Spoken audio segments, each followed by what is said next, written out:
नमस्कार. आता आपण पाहत आहोत नर्मदा पुराण आणि हा शेवटचा अध्याय आहे 113वा. ओंकारेश्वर तीर्थ महात्म्य. त्वदीय पाद पंकजम नमामि देवी नर्मदे अहोधृतं स्वनश्रुतं महेश केश जातटे किरात सूत वांगवेषु पंडिते शठे नटे दुरंत पापतापहारी सर्व जंतु शर्मदे त्वदीय पाद पंकजम नमामि देवी नर्मदे. श्री भगवान शंकर ऋषपर्वतावर तपाला बसले असता त्यातून प्रगट झालेल्या नर्मदा काठी पाण्याच्या खळाळाचे श्रवण केले असता ते मोठे भाग्यदायक ठरते. येथे मरण आले असता पुण्यलोकाची प्राप्ती होते. या नर्मदेच्या काठी राहिल्याने भिल्ल, सूत, ब्राह्मण, विद्वान, लबाड, शटेनटे म्हणजे लबाड सुद्धा आणि स्वंगाड्या यापैकी कोणीही असले तरी नर्मदा त्यांची पातके नष्ट करते. हे सर्व जीवांना आश्रय देणाऱ्या नर्मदे, तू तुझ्या भक्तांची भयंकर पापे आणि त्रिविध ताप दूर करतेस. मी तुझ्याच चरणकमलांना त्रिवार वंदन करतो. इदं तु नर्मदाष्टकं त्रिकालमेव ये सदा पठन्ति ते निरन्तरं न यान्ति दुर्गति कदा. सुलभ्य देह दुर्लभं महेशधाम गौरवं पुनर्भवा नरान वै विलोक्यन्ति रौरवं. त्वदीय पाद पंकजम नमामि देवी नर्मदे. म्हणजे आता ही फलश्रुती आहे त्या अष्टकानंतर शेवटची, की हे पवित्र नर्मदाष्टक जे कोणी 3 वेळा म्हणतील त्यांना कधीही दुर्गती प्राप्त होणार नाही. त्यांना देवांनाही न मिळणाऱ्या शिवलोकाची सहजच प्राप्ती होईल. त्यामुळे पुन्हा गर्भवासाला येणाऱ्या आणि रौरव नरक भोगणाऱ्यांच्या वाट्याला हा त्रास कधीही होणार नाही. इति श्रीमत्परमहंस परिव्रजाचार्यस्थ श्री गोविंद भगवत पूज्य पादशिष्यस्य श्रीमच्छंकर भगवतः कृतौ नर्मदाष्टक संपूर्णं श्री नर्मदाष्टक स्तोत्र संपूर्णः. आता हा अध्याय 113. ओंकार हाच जगाचा उत्पत्तिकारक, सर्व शास्त्रांचा, बुद्धीचा, कलेचा उद्गाता असून त्याच्यापासूनच वेदांताने 6 ब्रह्मसंकल्पना सांगितल्या आहेत. जसे पूर्ण ब्रह्म, अक्षर ब्रह्म, नाद ब्रह्म, काल ब्रह्म, भूत ब्रह्म, भविष्य ब्रह्म, वर्तमान ब्रह्म आणि आनंदमय ब्रह्म. याच अनुषंगाने सृष्टीचा विस्तार आणि ज्ञानाचा विस्तार झाले असे म्हटलेले आहे. तर काही ठिकाणी 14 ब्रह्मसंकल्पना सांगितल्या आहेत. एक ओंकार ब्रह्म, शब्द ब्रह्म, स्वब्रह्म, सर्व ब्रह्म, चैतन्य ब्रह्म, संत ब्रह्म, साक्ष ब्रह्म, सगुण ब्रह्म, निर्गुण ब्रह्म, वाच्य ब्रह्म, अनुभव ब्रह्म, आनंद ब्रह्म आणि तदाकार ब्रह्म अशा 14 ब्रह्माच्या कल्पना आहेत. अनिर्वचनीय ब्रह्म हाच त्रिगुण, त्रिदोष, त्रिप्रकृती, 3 लोक, 3 पुरुषार्थ, 3 कला, 3 वेद, 3 काल, वेदांतातील 3 बंध, तसेच 3 मात्रा, त्रिदेव, 3 मन, 3 जपपद्धती, वाचिक, उपांशू आणि मानसिक. एक आहे तोंडाने बडबडून करायचा, एक मनातल्या मनात करायचा आणि एक दोन्ही मध्यम मार्ग आहे, म्हणजे मनात थोडं हळूच पुटपुटायचं. 3 शब्दशक्ती, अविदा, लक्षणा आणि व्यंजना. 3 ब्रह्मांड शक्ती, महालक्ष्मी, महाकाली आणि महासरस्वती. या 3 ब्रह्मांड शक्ती एकाच ओंकारातून निर्माण झाल्या असून हाच काल बनून सर्व साक्षी होतो. तर सृजन करताना वर्तमान होतो, कुतूहलाने कालक्रमाने भविष्य होतो. म्हणजे आपण 3 काळ म्हणतो ना, भूत, भविष्य, वर्तमान, तो हाच आहे. 3ही काळात घडणाऱ्या गोष्टीचे ज्ञान परिस्थिती स्वतःच सुनिश्चित करतो. ओंकारामधून हे सगळं होतं. हाच भोगता, करता, ज्ञाता, अर्थी, जिज्ञासू, अर्थार्थी, निर्माता होऊन एकमेकातील संगती विलक्षण रीतीने गुंफतो. याच्यातून परविद्या, अपराविद्या, ज्ञान, अज्ञान, सगुण, निर्गुण, जय, पराजय, स्वकीय, परकीय, स्त्री, पुरुष, जाणता, नेणता, ज्ञानी, अज्ञानी, आनंद, दुःख, जल, अग्नी, द्वैत, अद्वैत इत्यादी परस्पर विरोधी वाटणारी गुणतत्वे याच्यापासूनच निर्माण होत असून संकल्प विकल्पात्मक गुणमाया जीवास मूळ आदिशक्तीपासून विलग करते. अंधारात दोरीवर पाय पडता सापाचा भास व्हावा, तद्वत आत्मतत्व खरे न वाटता देहच खरा असल्याचे प्रत्ययास येते.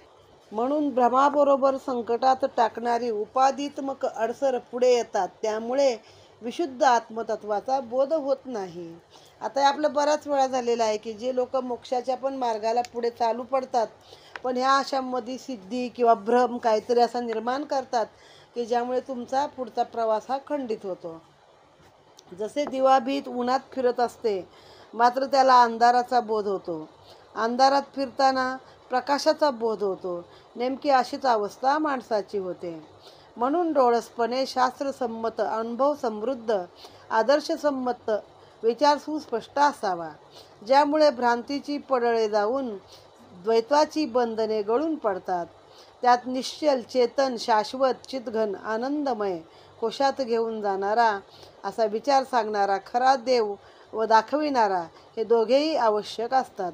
घुबड दिवसा फिरतं पण त्याला दिवसा काही दिसत नाही, दिवसा अंधार दिसतो. आणि अंधारात फिरतं तेव्हा मात्र त्याला स्पष्ट दिसत असतं घुबडाला. तशी माणसाची परिस्थिती आहे. आपण मिथ्या जगात फिरतो, ते सगळं खरं मानतो, तेव्हा आपल्याला काय देव द्वैत काही दिसतच नाही बाकीचं. अर्थात खरा देव म्हणजे आत्मतत्व व दाखविणारा म्हणजे सद्गुरू होय. या सद्गुरूकडूनच प्रणवरूप ओंकारमय परब्रह्म दिव्य अर्थात प्रकाशमान सकल जगतास पोचणारे, जन्मकर्म बंधनास कारणीभूत होणारे सद्गुरु तत्व बसते. जसे माठ बनविताना चिखलात पाणी हे कारक रूपाने असते, पण जेव्हा ते मडके होऊन भाजले जात असता पाण्याचा अंश निघून जातो. मात्र तयार झालेल्या मडक्याचे रूपांतर पुन्हा मातीत होत नाही. म्हणजे दिसत नसलेले पाणी काही वेळापुरते आश्रित म्हणून मातीच्या संगतीत राहिले. काही काळाने त्या पाण्याचा लोप झाला, ते पुन्हा घट बनून गेले. हजारो वर्ष झाली तरी एकदा बनलेले खापर पुन्हा माती होत नाही. हा जसा पदार्थशास्त्राचा नियम आहे, त्याप्रमाणे एका जीवाने सद्गुरूरूपी अग्नीचा व त्याने दिलेल्या अनुग्रहाचा आश्रय घेतला की त्याचे पक्क्या मडक्यात रूपांतर होते. अर्थात तो जीव ब्रह्मरूप होतो. त्याला पुन्हा मातीत जावे लागत नाही, म्हणजेच त्याला पुन्हा जन्म घ्यावे लागत नाहीत. सकळ ब्रह्मसंकल्पनेत परब्रह्म श्रेष्ठ असून ते सद्गुरूशिवाय कळत नाही. खूप छान सोपं उदाहरण दिले की आपल्याला हे परब्रह्म वगैरे वगैरे आपल्या डोक्याच्या वरून जाणाऱ्या गोष्टी आहेत, पण या सोप्या उदाहरणावरनं कळतं की पाण्यात चिखलात माती घातली, मातीमध्ये पाणी घातलं, तो चिखल झाला, त्याच्यापासून मडकं बनवलं. मग ते कच्चं मडकं असतं तर म्हणजे आपलं काय अर्धज्ञानाने लोक अर्ध्या हाळकुंडाने पिवळी म्हणतात, त्याची मात्र पगळून पुन्हा माती होऊ शकते. पण भाजलेलं मडकं असतं म्हणजे या सगळ्यात ताऊस चुलाकून निघालेलं, त्यातलं पाणी निघून जातं भाजताना बाष्प होऊन, पण मडकं मात्र आहे तसं राहतं. म्हणजे पुन्हा त्या मडक्यात पाणी साठवलं तर ते मडकं पाणीमय होत नाही किंवा बाहेर निघत नाही त्यातनं पाणी, आणि त्या मडक्याची पुन्हा कधीही माती होत नाही. तसं एकदा का सद्गुरूंनी तुमच्यावरती कृपा केली, तुम्हाला एकदा अनुग्रह दिला की पुन्हा तो जीव काही पाठीमागं फिरत नाही, उलटा होत नाही, जन्ममरणाच्या फेऱ्यात अडकत नाही, तर तो हळूहळू मोक्षाकडे आपला मार्ग धरतो. हे सगळे जाणून घेणे म्हणजेच ओंकारात्मक सदृश कमलामध्ये निवास करणाऱ्या परब्रह्मात जाणणे होय. न्यायशास्त्रात प्रत्यक्ष प्रमाण व अनुमान प्रमाण, कारणात निमित्त कारण, समवाय कारण याने प्रत्यक्ष गोष्टीचा विचार न करता तर्क लावला जातो. त्याही वेळी निमित्त कारण म्हणून आई वडील आणि समवाय कारण पाहता प्रारब्ध, संचित, क्रियमाण, परिस्थिती, संस्कार, संगती, आचार इत्यादी अनेक कारणीभूत गोष्टी असतात. ओंकारात्मक जगत हे विविध रूपाने नटलेले असून तेच सर्व शास्त्राचे उत्पत्तीकारक आहे. म्हणूनच ते अर्थक्य आणि न कळणारे परब्रह्मरूप आहे. म्हणजे सगळं काही जग ओंकारातूनच निर्माण झालं आहे आणि ते समजणं सोपं नाही आहे. म्हणजे कसं एखादा जन्माला आला आहे तर फक्त आई वडील नाही, परिस्थिती, तुमचं नशीब, प्रारब्ध, आई वडील हे कारण झाले फक्त. तर्कशास्त्र ह्यानुसार हे सगळं पाहिलं जातं. न कळणारे ब्रह्मरूप आहे. त्यातूनच अनेक शक्ती ब्रह्मांडे उत्पन्न होतात. यातच 7 लोक, 7 पाताळ, लोक भरून पावलेले आहे. बघा, माणसाने किती वैज्ञानिक शोध लावले, काय वाटेल ते केलं, तरी सृष्टीची उत्पत्ती माणसाला आजही समजलेली नाही. एक तर्कशास्त्र आहे किंवा डार्विनचा सिद्धांत किंवा काय की आधी एक पेशी होता मग अनेक पेशी झाला. प्रत्यक्षात पहिलं स्त्री पुरुष कुठनं आले? कुठल्याच प्राण्यांचे, सगळ्या माणसाचेच नाही, प्राणीजनांचे सुद्धा पुनरुत्पादन पुढे सुरू झालं. पण पहिली जोडी जगात कुठनं आली, त्याचे वेगवेगळे कसं झालं, याचा शोध काय माणसाला आजही सापडला नाही. तर या सगळ्या अर्थक्य गोष्टी ब्रह्मांडात भरलेल्या आहेत. 7 लोक आहेत, 7 ब्रह्मांड आहेत आणि याचा केंद्रबिंदू देखील आपल्याला सापडत नाही. गुरुत्वमध्येही आकळत नाही. हा जड नाही की सूक्ष्मही नाही. हा पंचतत्वांकित नाही, तो शब्दातीतही नाही. हा ओंकार परब्रह्मशास्त्र नाही, तर तो शासक आहे. हा ओंकार अज्ञानी नसून ज्ञानी आहे. तो शक्तिहीन नसून शक्तिमान आहे. तो अनेकार नसून एकाकार आहे. तो परतंत्र नसून स्वतंत्र आहे. तो काल नसून कालातीत आहे. तो अधर्म नसून धर्म आहे. इत्यादी रीतीने स्वतःचे सामर्थ्य स्वप्रतिष्ठित तो करतो. म्हणून ओंकारास स्वयंभू म्हणतात. या ओंकारातून सकल विद्या, व्याकरण, शास्त्र, साहित्य, भौतिक संपदा, सचेतन, स्थूळ, जड, स्थावर आदी निर्माण होते आणि पुन्हा त्यातच लयात जाते. आता मुळात ओंकार हे नाद आहे ना, नाद ब्रह्म आहे. आणि हे नाद ब्रह्म कुठून निर्माण झालं? पंचमहाभूतापैकी एक भूत आकाश आहे, त्यातून निर्माण झालं. हाच सर्व शास्त्राचे शाश्वत सत्य परमधीमही या न्यायाने सर्वाचे अधिकरण होऊन जाते. हाच ओंकार सर्व देवतांना यथाकाळी प्रगट करून ब्रह्मांडाचे चलनवलन घडवून आणतो. भक्ताच्या इच्छेप्रमाणे साकार आणि निराकार होऊन अर्थोत्पत्ती, शब्दोत्पत्ती, लोकोत्पत्ती, आत्मतृप्ती घडवून आणतो. हाच ओंकार कधी गणेश, कधी शक्ती, कधी विष्णू तर कधी शंकर होऊन साधकाच्या अंतरंगातील भक्तिरस फुलवितो. त्याला जगण्याची प्रेरणा देतो. ही प्रेरणा म्हणजेच सात्विक शक्ती. आता ही नर्मदा परिक्रमा सुरूच कुठून होते? ओंकारेश्वरापासून होते. त्यामुळे हा पूर्ण अध्याय ओंकारावरती दिलेला आहे. ओंकार याच्यामध्ये 3 टोकं आहेत बघा, सगळे 3 लोक, 3 3 3 सुरुवातीला सांगितलं ना, तसं 3 टोकं आहेत त्याची. ही प्रेरणा म्हणजे सात्विक शक्ती. ही शक्ती अल्पजीवांकडून विलक्षण कार्य करवून स्वतःचे श्रेष्ठत्व सिद्ध करते. जसे 21व्या वर्षी ज्ञानेश्वरांनी ज्ञानेश्वरी लिहिली, म्हणून अध्यात्मात आत्मकल्याण करून घेताना वयाचा प्रतिबंध असत नाही. काही ठिकाणी तर 16व्या वर्षी त्यांनी ज्ञानेश्वरी लिहिलेली आहे आणि 21व्या वर्षी तर त्यांनी समाधी घेतली म्हणून सांगितले. या उलट अवास्तव शास्त्रज्ञान हा प्रतिबंध करतो. म्हणजे बघा, कोणत्याही गोष्टी जे आपण चिकित्सा करत राहिलं की त्यामधून अजून अजून अजून उलटच काहीतरी निघत राहतं. हे तसे श्रुतिमत आहे. म्हणजे शुद्ध भक्ती करत असताना संकल्प विकल्पात्मक वृत्तीचा त्याग करून एकाकार परब्रह्माला अनन्य भावे शरण जाणे हीच मोठी उपासना आहे. म्हणजे जेव्हा आपण भक्ती मार्गाला जातो ना, मग तेव्हा ते ह्याने असं का केलं, तो त्याने तसं का नाही केलं, हे आपलं शहाणपणा तिथे सांगायचं नाही आहे. कृष्णाला म्हणा, शंकराला म्हणा, शिवाला म्हणा, सद्गुरूला देखील म्हणा, आपल्याला काय सवय असते की आपलं मत मांडायचं सगळीकडं. मग तिथं हे येतं, अंधविश्वास आला, विश्वास आला वगैरे वगैरे आलं. मग तिथं काय येतं, ती अंधश्रद्धा निर्मूलन समितीसारखी मूर्ख माणसं येतात. ती आपल्या मनाला अजून डायव्हर्ट करत राहतात. तर तुम्ही डोळे झाकून विश्वास ठेवा आणि एकाकार रूप माना. सगळं परमेश्वर एकच आहे. एकाकार सगळेच मानतात. ते मुसलमान पण काय म्हणतात, एकच अल्लाह आहे. ख्रिश्चन काय म्हणतात, एकच येशू. पण एक नाही, त्यांच्यातही अनेक धर्म आहे, पंथ आहे, अनेक मानणार आहे, शिया आहे, सुनी आहे, बोर आहे. नाही असं नाही. फक्त आपले देव असे उघडपणे दिसतात की आम्ही ह्याला मानतो, आम्ही शिवतत्वाला मानतो, आम्ही विष्णू तत्वाला मानतो. पण सगळ्याचं मूळ रूप शेवटी एक आहे. ती झाली आपली एकाकार भक्ती. या ज्ञानामुळेच ओंकाराची जाणीव होते, सुलभ बनते. अन्यथा अतिदुस्तर माया ब्रह्मादी नारदादी मोठमोठ्या ऋषींनाही सोडवणे शक्य झाले नाही.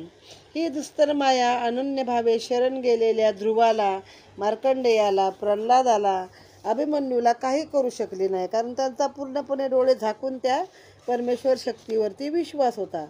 अभिमन्यूला दुधासाठी शिवशंकराने लहान वयात क्षीरसागर भेट दिला होता. हाच ओंकार साधुजनाचे परम लक्ष्यतत्व आहे. यालाच वेदांती अपौरुषेय न्यायी, कारण सांख्यवादी योग बौद्धवादी जडवादी पदार्थ, अद्वैती ब्रह्म, निर्गुणवादी निराकार, नास्तिकवादी शून्याकार, भौतिकवादी दृश्य जगत आदी शास्त्रे तदनुसार आपापले ध्येय वेगळे मानतात, पण हेतू एकच आहे. त्याचा सांख्यवादी काय म्हणतात ते योगाला म्हणतात, बौद्धवादी काय म्हणतात जे डोळ्यासमोर जड पदार्थ दिसतो तो मानतात. परंतु सर्वांचे गंतव्यस्थान एकच ओंकार असल्याने सर्वजण त्याला शरण जातात. या ईश्वराला सर्वजण वेगवेगळ्या कर्ममार्गाने आपलेसे करून घेतात. त्यामुळे उपासना पद्धती जरी वेगवेगळ्या असल्या तर त्याचे संपुट ओंकाराखेरीज पूर्ण होत नाही. म्हणूनच या ओंकाराला शक्तिकुंज असेही म्हणतात. ओंकारात काय भरले आहे हे आजपर्यंत कोणालाही कळलेले नाही. म्हणूनच योगी, यती, संन्यासी, ब्रह्मचारी, विरक्ती, तापसी, भक्त आदी ओंकाराच्याच नादात हजारो वर्ष तप करत त्याच्या अंतरंगात जाण्याचा प्रयत्न करतात. ते ओंकार स्वरूपच झाले आहे. त्यामुळे नामरूप असणाऱ्या ओंकाराचे निर्गुणत्व जाऊन सगुणत्व प्राप्त झाले. हो, आपण जेव्हा त्याला नामाने उच्चार करतो तेव्हा ते सगुण झालेलं आहे. या नामानेच परब्रह्माची शिडी गाठता येते. जनसामान्यांना सुलभ झाले आहे. या अवस्थेपर्यंत योगमार्गाने व कठीण परिश्रमाने पोचविणे दुष्कर आणि कष्टप्रद आहे. ते संतांच्या रूपाने त्यांच्या अनुभवाने नामरूप ओंकार त्या चेतन परब्रह्म अविनाशी अचक्षु चैतन्यमय प्रकाशमान बीजवस्तूकडे घेऊन जाणारा ठरला. म्हणजे आता बघा, कलियुगामध्ये काय शरीर कष्टवणं, मुळात हजारो वर्षाचं आयुष्यच नाही.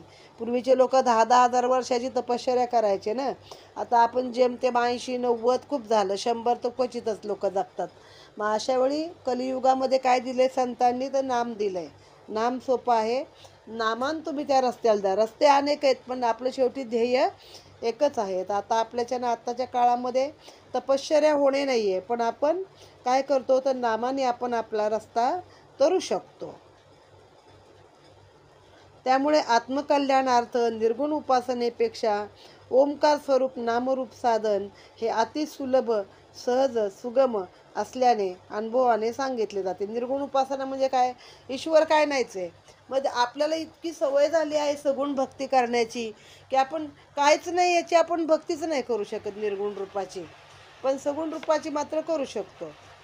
निर्गुण रूप असलेल्या परब्रह्माचा अनुभव सगुण साकार प्रत्येकाच्या हृदयात विराजमान असलेले अनेकाकार झालेले परब्रह्म आणि सगुण सावयव नाना रूपधारी नटलेला परमात्मा स्वतःच्या डोळ्यांनी पाहता येणे शक्य झाले. योगमार्गात जो सुषुप्ती अवस्थेतील आनंद आहे तोच जागृती अवस्थेत नामरूपाच्या माध्यमातून येतो. सुषुप्ती म्हणजे आपलं ध्यान लागतं. मग ध्यानापेक्षा नामरूपाने पण तुम्ही हा आनंद जागृत अवस्थेमध्ये पण मिळवू शकता. म्हणून कलियुगातील लोकांना कठोर इंद्रिय दमन, संन्यास, योगक्रिया, उपवास, तप, यज्ञमार्गादी कर्म करण्याचे काही कारण नाही. सदैव ओंकार स्वरूप नामरूपात्मक अखंड नामस्मरण, गुणसंकीर्तन, संत सहवास केल्याने मिळणारी अनुभूती, याने मिळणारे फळ एकच आहे. या नामस्मरणाने देहावर तसे चित्तवृत्तीवर होणारे परिणामही सारखेच आहेत. तसे नामस्मरण केल्यास विकारवृत्ती मावळते, मन शांत होते. सांसारिक लोकांना इंद्रिये स्वतःचे दास बनवतात, तर नामरूपाशी जोडलेल्या साधकांच्या पुढे इंद्रिये हात जोडून उभे राहतात. आता संसाररूपी असणाऱ्या लोकांमध्ये इंद्रिय म्हणजे काय, फक्त एकाच गोष्टीसाठी वापरलं जाणारे इंद्रिय नव्हे, तर तुमचं कानाला चांगलं ऐकायचे, डोळ्याला चांगलं चांगलं पाहायचे, नाकाला सुवास पाहिजे, जिभेला चांगले चमचमीत पदार्थ पाहिजेत. हे सगळेच आपली 5 इंद्रिय आहेत. ती त्वचा चांगला स्पर्श मागते, जुळजुळीत वस्त्र अंगावर म्हणजे पण चांगला स्पर्श आहे ना. तर हे सगळं पाहिजे असतं आपल्याला. आणि माणूस त्याच्या अधीन झालाय. सांसारिक माणूस या 5 इंद्रियाच्या तृप्तीसाठीच आयुष्यभर धावपळ आणि पळापळ करतो आहे. पण जेव्हा माणूस नामरूपाशी संलग्न होतो ना, तेव्हा ही इंद्रिय आपल्या कंट्रोलमध्ये राहतात. आपल्या पुढे हात जोडून थोडक्यात उभी राहतात की आता बस झालं म्हणून. नामस्मरणाने पातकाची होळी होते, विषबाधा नष्ट होतात, पिशाच्यबाधा मुक्त होतात, ज्ञानी अज्ञानी होतो, मतिमंद ज्ञानी होतो, मूढ प्रज्ञाचक्षू म्हणजे मूर्ख आहे तो पंडित होतो. थोडक्यात प्रज्ञाचक्षू म्हणजे पतित आहे तो पावन होतो, पितर उद्धरतात, स्वतःची दुर्गती होत नाही, नामस्मरणाने समाधान प्राप्त होते. कलियुगातील भवसागर तरुण जाण्यासाठी नामरूपी नौका जीवाचे कल्याण अगदी सहज करते. जी गती मिळण्यासाठी अनेक यती योगी गुहेत बसून त्यांच्या जटा जमिनीवर शेकडो मीटर विस्तारल्या, म्हणजे इतकी वर्ष तप केलं, पायाच्या नखाच्या पार गुंडाळ्या झाल्या, चुंबळ्या झाल्या. त्यांना जे साधलं नाही ते अंतकाली हरीचे नाम घेतल्याने साध्य झाले.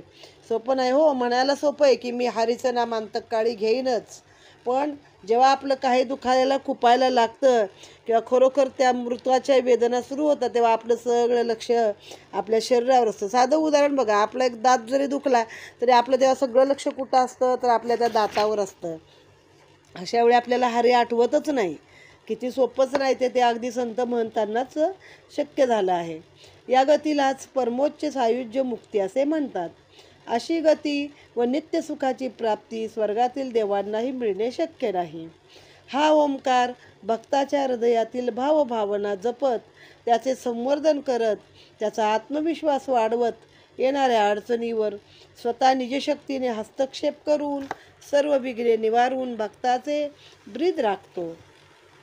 त्यामुळेच निर्गुण परब्रह्म सगुणात येऊन ब्रह्मांडात आनंद, शांती, सुख व्यापून टाकते. त्यामुळेच अनेक तीर्थांचा उगम होतो. एकाच परब्रह्माच्या ओढीने नामस्वरूपाला सर्वस्व वाहिलेले ते सर्व नामाचे दास एकाच क्षेत्री येऊन मनापासून आर्ततेने त्याचा धावा करतात, तळमळीने भेटीची इच्छा व्यक्त करतात. म्हणून सर्वांच्या ऊर्जाशक्तीने त्या स्थलातून पवित्र ओंकार शक्ती विश्वाचे कल्याण करणारी आणि साधकाचा ऐहिक आणि पारलौकिक उद्धार करण्यासाठी स्थित होते. म्हणजे ह्यात एक पण महत्त्व अजून सांगितले त्यांनी, सामुदायिक प्रार्थना किंवा सामुदायिक पूजा. जेव्हा आपण एकत्र येऊन आरती म्हणतो, ओंकाराचा नाद करतो, तेव्हा ती एक पवित्र शक्ती तिथं होते. आता मुसलमान लोक बघा एकत्र येऊनच नमाज पढतात, घरातही पडता येतो ना, पण एकत्र येतात. ख्रिश्चन लोक दर रविवारी चर्चला जातात म्हणून जातात. तसं आपण पण एकत्र येऊन हे आपण भक्ती केली पाहिजे. तेव्हा ते आपल्याला ऊर्जा देणारं ओंकाराचं रूप अजून शक्तिशाली होऊन जातं. शक्तीमुळे येथील तृण, पाषाण, वेली, लता, गुरेढोरे देखील देवरूप बनतात. असे सामर्थ्य नामशक्तीमध्ये विस्तारले आहे. ही ऊर्जा अक्षयी असल्याने येथे येणाऱ्या जडजीवाचे कळत नकळत कल्याणच होते. म्हणून तीर्थाला नुसते जाऊन आले तरी अंतरंगात वैराग्य निर्माण होते. असे नामधारक आणि नामनिष्ठ योगमहात्म्य तीर्थात आणि नदीत स्नान केल्याने त्या तीर्थांना आणि नद्यांना पवित्र करतात. आता काय, जेव्हा हे योगी असतात ना, संत महंत, हे आपण जातो तेव्हा आपण आपली पापं धुतो, पण हे संत महंत जेव्हा स्वतः नदीत स्नान करतात ना, तेव्हा त्या नद्या उद्धरतात. त्या लोकांच्या पुण्याईमुळं किंवा यांच्या शक्तीमुळं नद्या पवित्र होतात. त्यांच्या येण्याने तीर्थाचे तीर्थत्व वाढते. म्हणून दर 3 वर्षांनी बघा कुंभमेळा भरतो आणि तेव्हा मोठे संत महंत साधू काय येतात, तर त्या जलाला ते पवित्र करतात. आणि तो बरोबर भारताचं जे सेंटर ठेवलं आहे, 4 ठिकाणी ठेवलं आहे, ते उज्जैन, नाशिक, आणखीन प्रयाग आणि 4थं ठिकाण आहे हरिद्वार. अशा 4 ठिकाणी भरतो, कारण गंगाच आहे सगळीकडं, आपल्या इकडेही गोदावरी आहे. तर मग या सगळ्या नदीला पवित्र केलं जातं. म्हणूनच हे साधू संत तिथं येतात. जितके नामाला महत्त्व आहे तितकेच नामधारकाला देखील महत्त्व आहे. चेतन आणि जड अशावरही नामधारकाची सत्ता चालू शकते. नामधारक म्हणजे हे साधू हो मोठे नुसते नाम घेणार नाही, नामधारक पण या नामधारकाची सत्ता चेतन आणि जड, म्हणजे ज्ञानेश्वरांनी नाही का भिंत चालवली, ते जड झालं, तर या दोन्हीवर त्यांची सत्ता चालते. वन्यजीवही यांचे मित्र होतात. असे ओंकार स्वरूप परब्रह्म नामरूपाने ते सदोदित विचरण करीत असते. सर्व जग दैवाधीन असून दैव मंत्राधीन आहे, तर मंत्र नामधारकाच्या अधीन आहे. म्हणून सर्व देव म्हणतात की मी नामधारकाचा दास आहे. म्हणजे काय बघा, सगळं जग दैवाधीन आहे, दैव मंत्राच्या अधीन आहे. देव कोणाच्या अधीन आहेत? नामधारकाच्या. जो नाम घेत असतो तो नामधारक. त्यामुळे नाम कल्याणाचे निधान आहे. कलियुगातील लोकांसाठी उद्धरून जाण्याचा हा एक राजमार्ग आहे. हे अतिपावन असून सर्वांना पावन करणारे आहे. अर्थात 4ही वर्ण, स्त्री पुरुष हे सर्व नामाचे अधिकारी आहेत.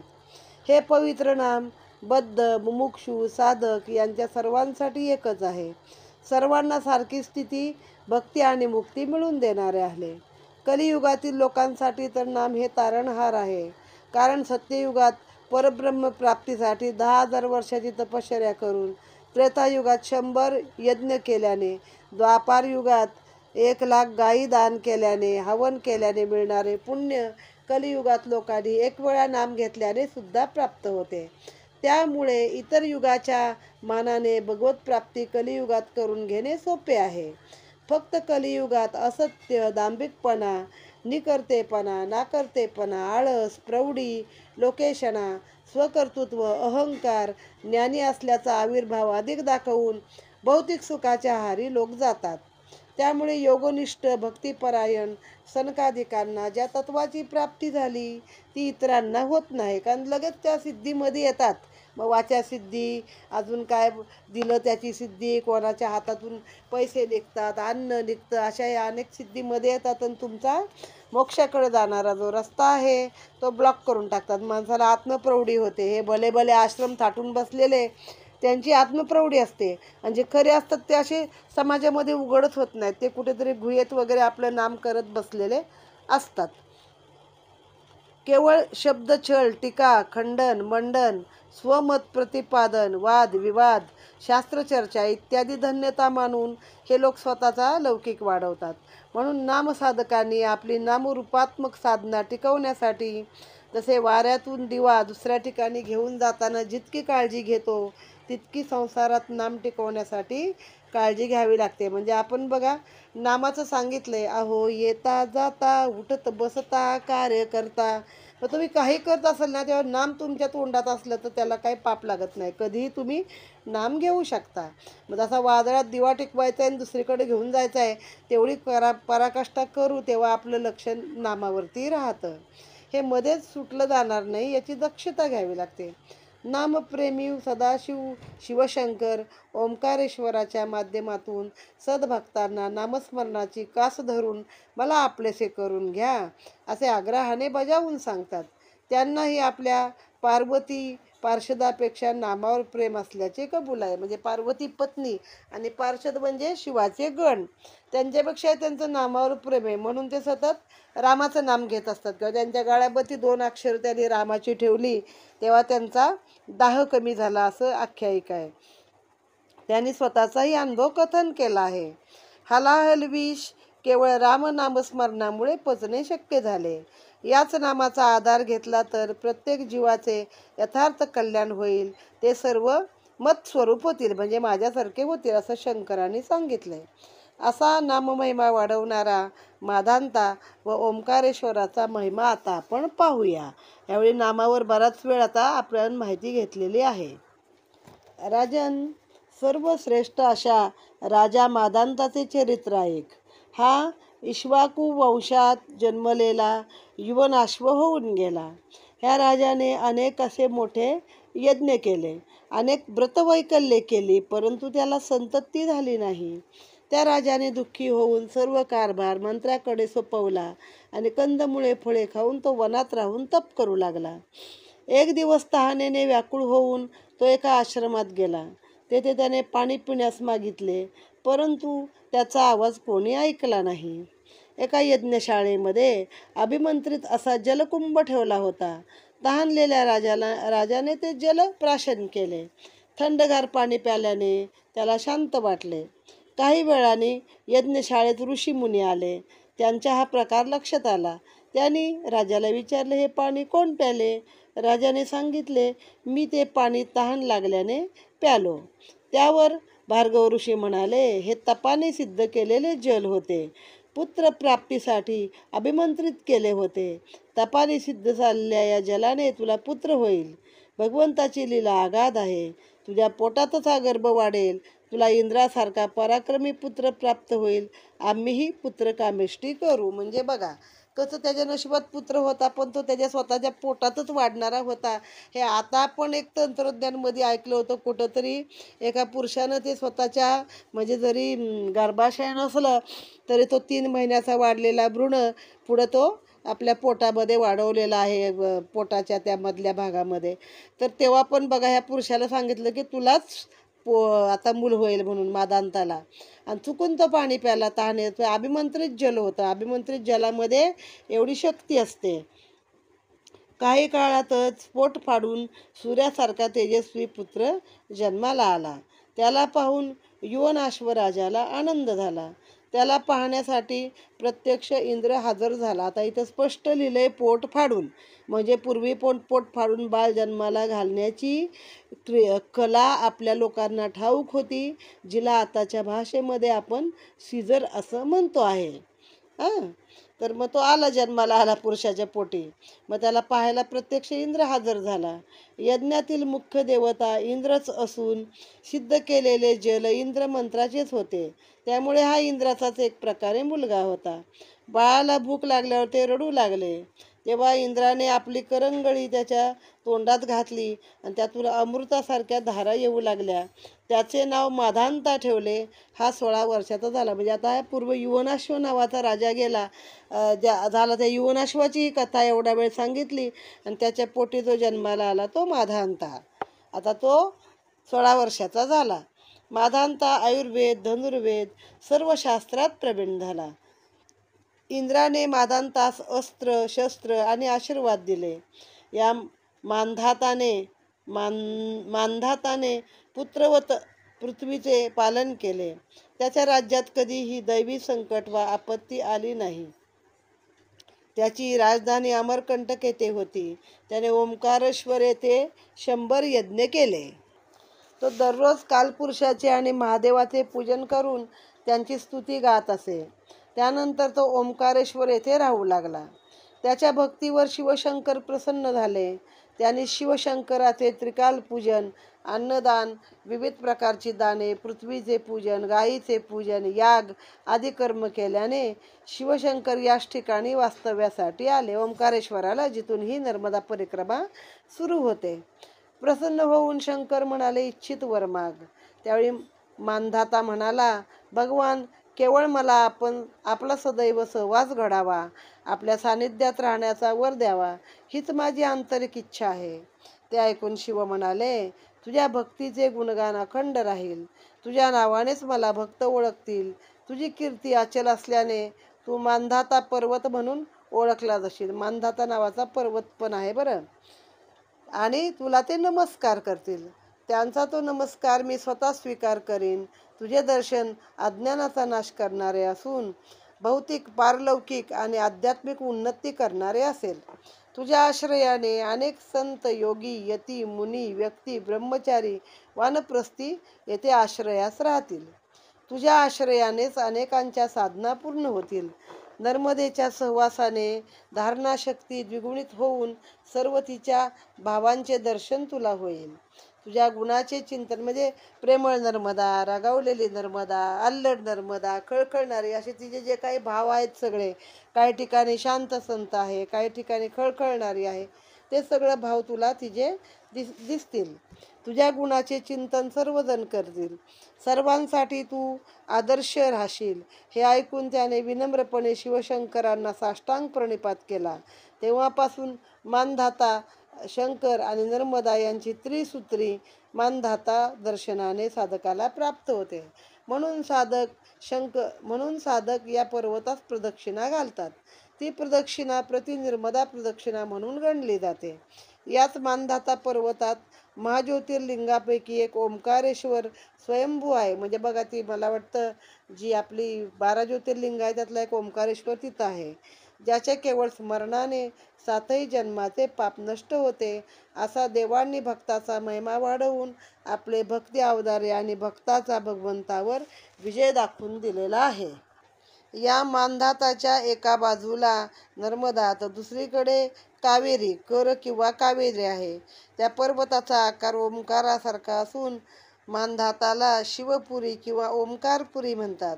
ओंकारेश्वर 5 मजली मंदिर आहे. बाणलिंग, रामेश्वर, गुप्तेश्वर, सिद्धेश्वर आणि ध्वजेश्वर अशी एकावर एक 5 मंदिरे आहेत. मंदिराच्या गवाक्षातून सर्वत्र दूरवर पाहिले तर नर्मदा प्रवाह तिचा सुंदर असा देखावा दिसतो. दोन्ही तीरावरून दूर अंतरावर बिन खांबाचा उंच पूल दृष्टीस पडतोय. हे दृश्य किती वेळ पाहिले तरी मन तृप्त होत नाही. जसे तिचे जल अथांग आहे तसेच तिचे प्रेमही अलोट आहे. नर्मदेच्या काठावर गोमुख आहे, तेथून अष्टप्रहर जल वाहत असते. हे जल परिक्रमावासी आपल्या बाटलीत घेऊन येथून परिक्रमा सुरू करतात. म्हणजे ही सगळी परिक्रमेची सुरुवात आहे ओंकारेश्वरापासून. त्यांचं म्हणणं आहे नर्मदा मैयासोबत घ्यायची आणि जायचं. मग जिथं तुम्हाला परिक्रमा थांबवायची बाबा, काही लोकांना एका टप्प्यात जमत नाही, तर तिथं ते लोटा ठेवतात ते कुठल्या आश्रमात आणि आपल्या घरी निघून येतात. पुन्हा जाऊन ते जल घेतात आणि पुढची परिक्रमा सुरू करतात. येथे कुमारिका पूजन, वस्त्रदान, मंत्रपठण आदी धर्मकृत्ये केली जातात. येथे ममलेश्वर आणि ओंकारेश्वर अशी स्वतंत्र शिवमंदिरे आहेत. एक उत्तर तटावर, दुसरे दक्षिण तटावर. दक्षिण तटावरील मंदिर अधिक प्राचीन असून या मंदिराचा कायाकल्प अहिल्यादेवींनी घडविला. दोन्ही मंदिरे उंच टेकडीवर आहेत. एकीकडे शांती अनुभवास मिळते तर दुसरीकडे विरक्ती आहे. ममलेश्वराच्या मंदिरात नित्य पार्थिव लिंगार्चन करतात. येथे जल वाहिल्याने आशुतोष शिवशंकर प्रसन्न होतात. साधकाचे पितर तृप्त होतात. म्हणून अनेक साधू दक्षिणेस पितृमार्ग आणि उत्तरेस अर्ची मार्ग म्हणतात. म्हणजे दक्षिणेच्या त्या ह्याला गेलं की तो पितरांकडे जाणारा मार्ग आहे. दक्षिण दिशा आपण यमाचीच म्हणतो ना. आणि उत्तर मार्ग हा देवमार्ग आहे. म्हणून दक्षिण तटापेक्षा उत्तर तटाचे महात्म्य जास्त सांगतात. मात्र पुराणात तरी नर्मदा सर्वत्र पुण्यदायिनी आहे. ते मात्या असल्याने तिच्या अंगावरील, कडेवरील, खांद्यावरील, पदराला धरलेले, तिच्या चरणावर लोळणारे, तिला दुरून पाहणारे यांच्याबद्दल तेच तिच्या मनात कारुण्य आणि प्रत्येकाविषयी स्नेहभाव आहे. शास्त्राच्या कसोटीवर तपासून पाहिले असता आईचे वात्सल्य व तिच्या प्रेमाचा दुजेपणा असे द्वैत कदापि आढळत नाही. कारण व्यासतीर्थ, विमलेश्वर आदी पुण्यस्थळे हिच्या काठी असून तिने व्यासांना, भृगूंना आपलेसे करून दिव्य ब्रह्मज्ञानाची, वैराग्याची पावन भिक्षा घातली आहे. ती भिक्षा अनेक ब्रह्मदेव घेऊन गेले. कितीतरी प्रलय झाले तरीही ती भिक्षाशिळी होणारी नाही. तिचे नित्यत्व आणि चिरतरुणत्व कमी होत नाही. ती अभंग आहे.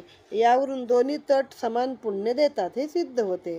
फक्त तिच्या ठाई असलेली स्वच्छ अंतरंगातला भाव, म्हणजे आपली भक्ती पाहिजे तरच कुठं पण ते युक्ती असते.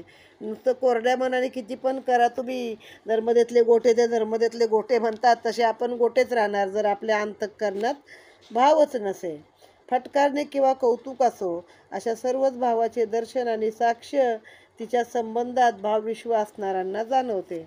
म्हणून कमी अधिकपणाची, द्वैताची बंधने झुगारून तिला अनन्य भावाने शरण जाणे हेच प्रमाण ठरते. तिला अनन्य भावाने शरण जाणे हेच प्रमाण आहे.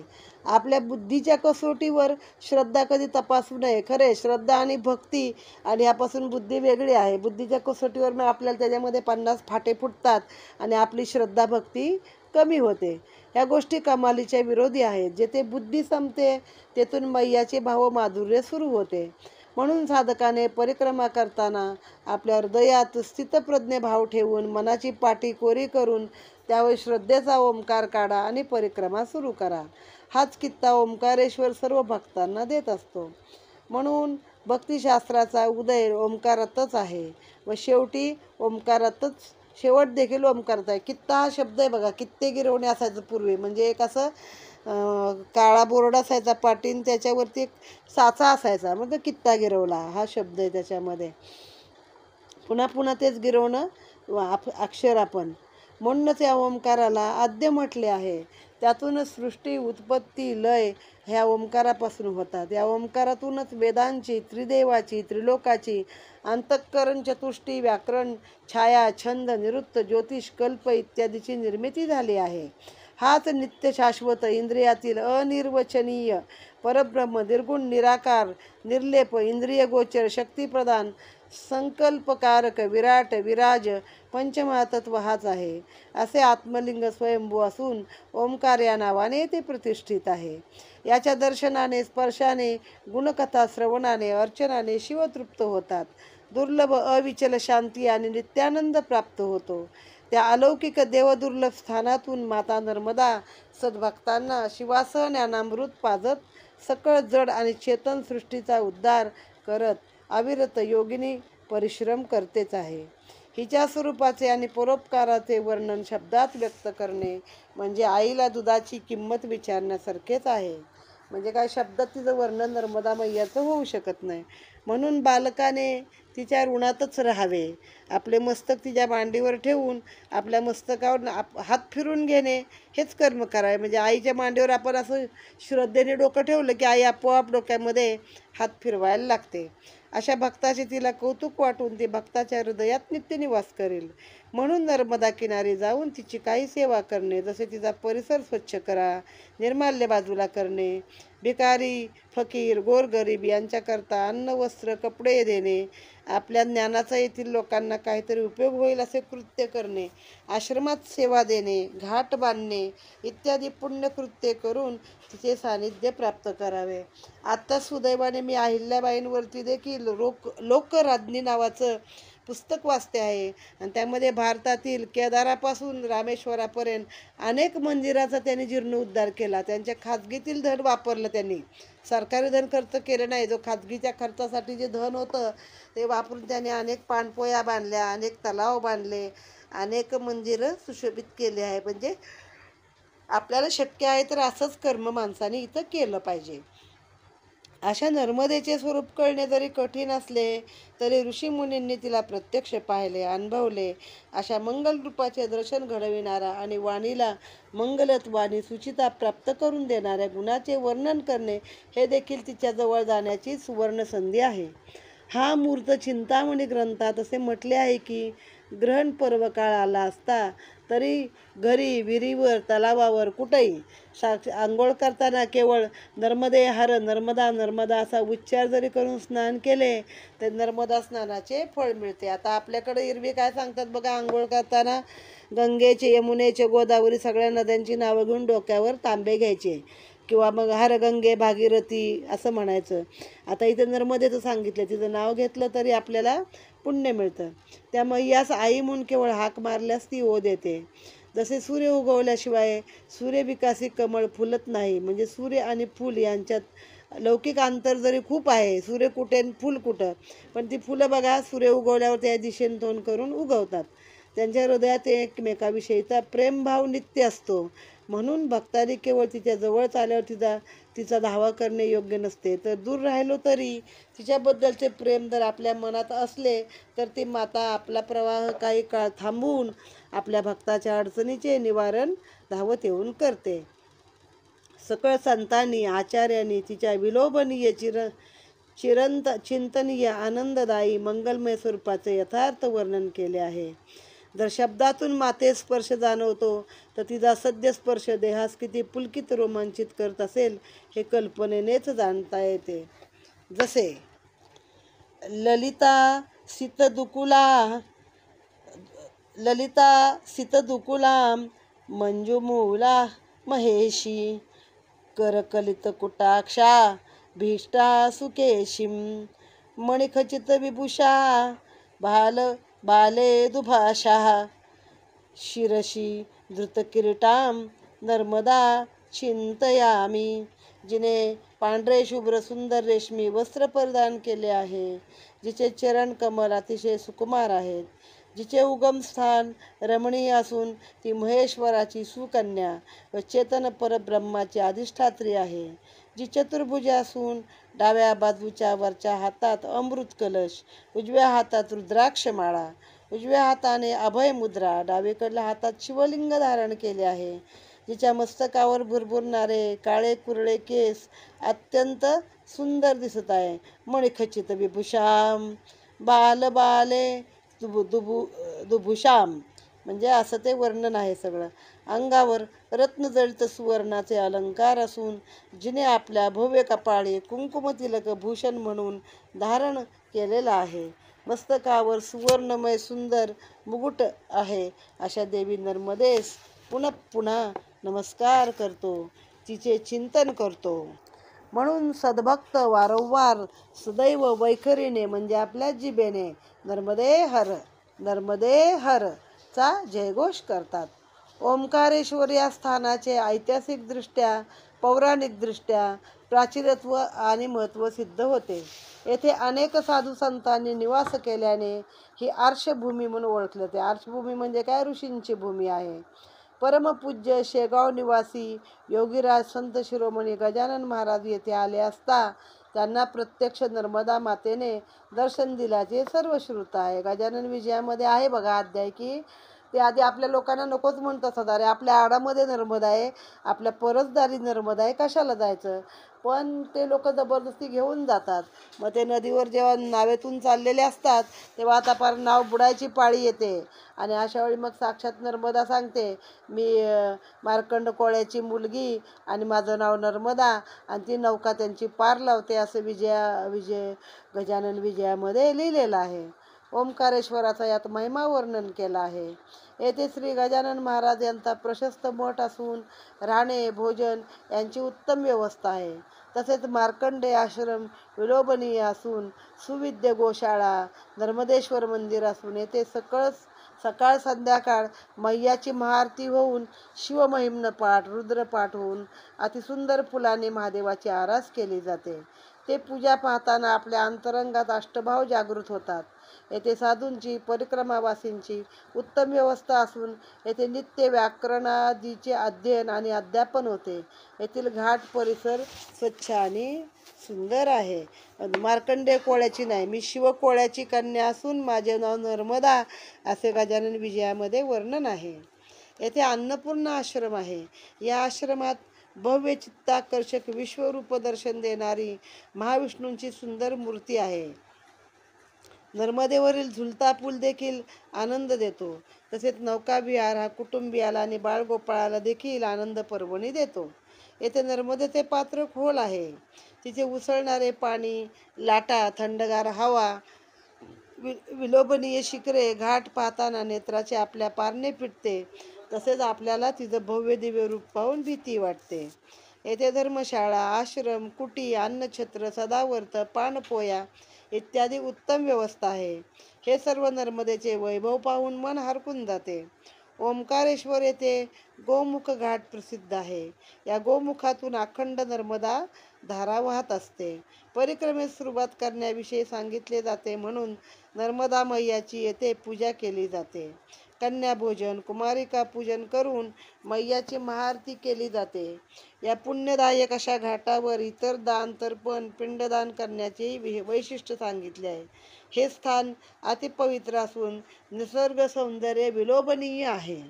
त्यानंतर आहे दक्षिण तट आहे नर्मदेचा, त्याला मोरटक्का नाव आहे. मोरटक्का सच्चिदानंद समर्थ सद्गुरू श्रीराम महाराज या लेखकांनी, हे त्यांचे शिष्य आहेत त्या श्रीराम महाराजांचे, आणि सुरुवातीच्या प्रस्तावनेमध्ये त्यांच्याबद्दल बरीच माहिती लिहिलेली आहे.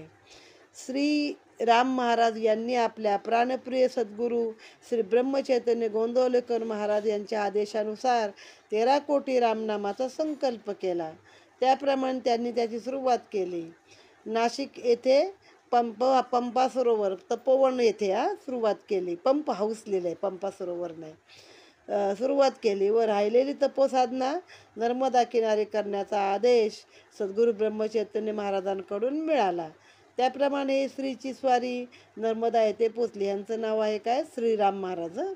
परमहंस चंद्रशेखरानंद महाराज आश्रमात आले, म्हणजे आशाबाईंच्या आश्रमात ते आले. हा आश्रम ओंकारेश्वराच्या जवळ मोरटक्का गावाजवळच्या नर्मदेच्या दक्षिण तटावर आहे. परिक्रमावासी येथूनच पुढे चालत जातात. या आशाबाई मोठ्या साध्वी असून श्रीवर त्या पुत्रवत प्रेम करीत असत.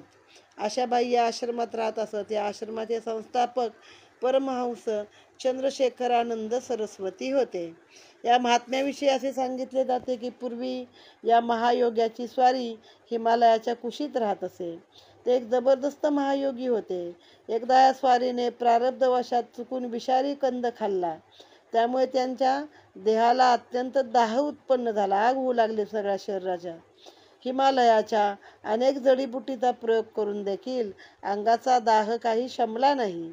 मग ही स्वारी आपला भोग रामावर सोपवून कालक्रमणा करू लागली. एके दिवशी या योग्याला हिमालयात नर्मदा मातेने प्रगट होऊन दर्शन दिले आणि म्हणाले, बाळ, माझ्या कुशीत राहावयास ये, तुझी प्रकृती पूर्ववत होईल. असे सांगून नर्मदा मैया अदृश्य झाली. पुढे हे स्वामी या ठिकाणी येऊन राहिले. या महात्म्यास 1920 साली आल्यावर प्रत्यक्ष नर्मदा मातेने प्रगट होऊन स्नान घातले. या योगांनी अनेक चमत्कार केल्याचे सांगितले जाते. या दिव्यभूमीत आजही दिव्यत्वाची प्रचिती येते. परिक्रमावासी आवर्जून या ठिकाणी जातात. म्हणजे मुळात हे श्रीराम महाराज आहे ते गोंदवलेकर महाराजांचे भक्त. ते कुठं आले? चंद्रशेखरानंद महाराज आहेत, आशाबाईंचा आश्रम आहे, तिथं आले. आणि या चंद्रशेखर महाराजांचंच हे सांगितलं की ते पूर्वी हिमालयात राहायचे. चुकून एकदा काहीतरी असा कंद खाल्ला एखादा हिमालयातला की अख्ख्या अंगाची आग होऊ लागले. आणि मग शेवटी काही केल्या, कुठल्याही जडीबुटीने ते थांबे ना, तेव्हा त्यांनी रामावर हवाला सोडला, माझा राम काय आहे ते बघल. मग ते साक्षात नर्मदेने दर्शन दिलं आणि सांगितलं, बाळ, माझ्या कुशीत ये, तुझं शरीर पूर्ववत होईल आणि तुझे सगळं हे दाह आहे तो मिटल. मग ते त्या आश्रमामध्ये आले की ज्या आश्रमात आता पुढे श्रीराम स्वामी राहिले आहेत. आणि मग तिथे अनेक दिव्य चमत्कार आजही असे घडतात. पुढे या आश्रमाचे दायित्व ओंकारानंद पराडकर महाराज स्वामींकडे गेले. त्यांनी पुढे आशाबाईकडे आश्रमाची व्यवस्था सोपवली. या पुण्यस्थळी सद्गुरू श्रीराम महाराज यांनी सलग 12 वर्षे राहून तपश्चर्या केली. आजही ती गुहा पाहावयास मिळते. या आश्रमाच्या जवळच रामबाईचा आश्रम आहे. यांनी नर्मदा परिक्रमा करताना 13 कोटी रामनामाचा जप केला. 13 कोटी रामनाम केले की प्रत्यक्ष राम भेटतो. त्याच्या भक्ती माझ्या आजीनं केला होता. आणि मग तिचं असं भक्ती होती की साधी विभूती जरी दिली, तिनं साधी राख दिली चुलीतली, तरी समोरच्या माणसाचा आजार पण काय असेल ते कमी व्हायचं. त्यांच्या भक्तीवर प्रसन्न होऊन प्रत्यक्ष रामरायाने दुर्लभ दर्शन दिले. त्याने अखंड रामजप, अन्न संतर्पण आणि गोरगरिबाची अखंड 40 वर्षे सेवा केली. आपल्या मुखाने ते केवळ रामराम एवढंच बोलत असत त्या बाई. त्यांचं नाव काय, रामबाईच नाव पाडलं लोकांनी, कारण त्या फक्त रामराम म्हणायच्या. त्यामुळे अनेक लोक त्यांना रामबाई या नावाने ओळखत असत. श्री ब्रह्मचैतन्य गोंदवलेकर महाराज या रामबाईच्या भेटीसाठी नर्मदा तीरी आले होते. रामबाईचा अध्यात्म क्षेत्रातील अधिकार मोठा असल्याने श्री गोंदवलेकर महाराजांनी सांगितले आहे. रामबाईच्या आश्रमात अखंड अन्नछत्र असे. त्यासाठी अनेक भक्त शिदा सामग्री, मनी ऑर्डर पाठवत असत. त्या पावतीवर रामबाई अंगठा करत. त्या अंगठ्याच्या शिक्क्यात प्रत्यक्ष रामाक्षर उठल्याचे दिसत असे. इतके नाम त्यांच्या मनात, शरीरात खोलवर मुरले होते. त्यांची दिव्य समाधी येथे आहे. हे समाधी मंदिर एका पारशी भक्ताने बांधलेले आहे. तर असा हा ओंकारेश्वराचा महिमापूर्ण इथं सांगितला मोठा अध्याय आहे.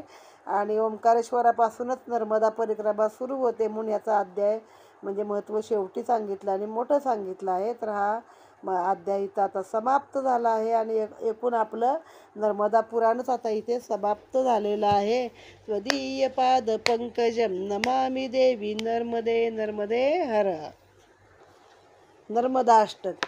सबिंदु सिंधु सुस्खलं तरंग रंग भंजितं द्विषत्सु पाप जात जात कारिवारि संयुतं कृतांत दूत काल भूत भीतिहारि वर्मदे त्वदीय पाद पंकजम नमामि देवी नर्मदे त्वदंबुलीन दीन मीन दिव्य संप्रदायकं कलौमलौघ भारहारि सर्वतीर्थनायकं सुमच्छ कच्छ नक्र चक्र चक्रवाक शर्मदे त्वदीय पाद पंकजम नमामि देवी नर्मदे महागभीर नीरपूर पापधूत भूतलं ध्वनत्समस्त पातकारी दारितापदाचलं जगल्लले महाभये मृकुण्डसून हर्म्यदे त्वदीय पाद पंकजम नमामि देवी नर्मदे गतं त्वदैव मे भयं त्वदम्बुदीक्षितं वीक्षितं यदा मृकुण्डसून शौनका सुरारिसेवि सर्वदा पुनर्भवाब्धि जन्मजं भवाब्धि दुःखवर्मदे त्वदीय पाद पंकजं नमामि देवी नर्मदे अलक्ष्य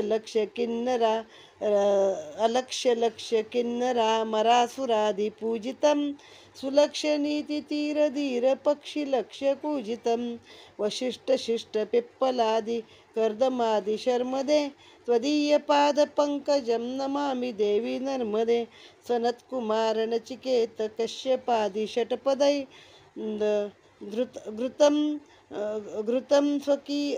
स्वकीय मानसेषु नारदादिषट्पदै रवीन्दुरन्ति देवराजकर्मशर्मदे त्वदीयपादपङ्कजं नमामि देवी नर्मदे अलक्ष्य लक्ष्य लक्ष्य पाप लक्ष्य सारसायुधं ततस्तु जीवजन्तु तन्तुभुक्तिमुक्तिदायकं विरञ्चि विष्णुशङ्करं स्वकीय धामवर्मदे त्वदीयपादपङ्कजं नमामि देवी नर्मदे अहो धृतं स्वनं श्रुतं महेश केशजातटे किरातसूत वाङ्वेषु पंडिते शठे नटे दुरंत पाप तापहारी सर्वजंतु शर्मदे स्वदीयपादपङ्कजं नमामि देवी नर्मदे इदं तु नर्मदाष्टकं त्रिकालमेव ये सदा पठन्ति ते निरन्तरं नयन्ति दुर्गति कदा सुलभ्य देह दुर्लभं महेशधाम गौरवं पुनर्भवानयै विलोकयन्ति रौरवं त्वदीयपादपङ्कजं नमामि देवी नर्मदे इति श्रीमत्परमहंस परिव्राजकाचार्यस्य श्री गोविंद भगवत पूज्य पादशिष्यस्य श्री मच्छंकर भगवत हा कृती नर्मदाष्टक संपूर्णम नर्मदाष्टक तो स्तोत्र पूर्ण जय नर्मदे हर नर्मदे नर्मदे हर.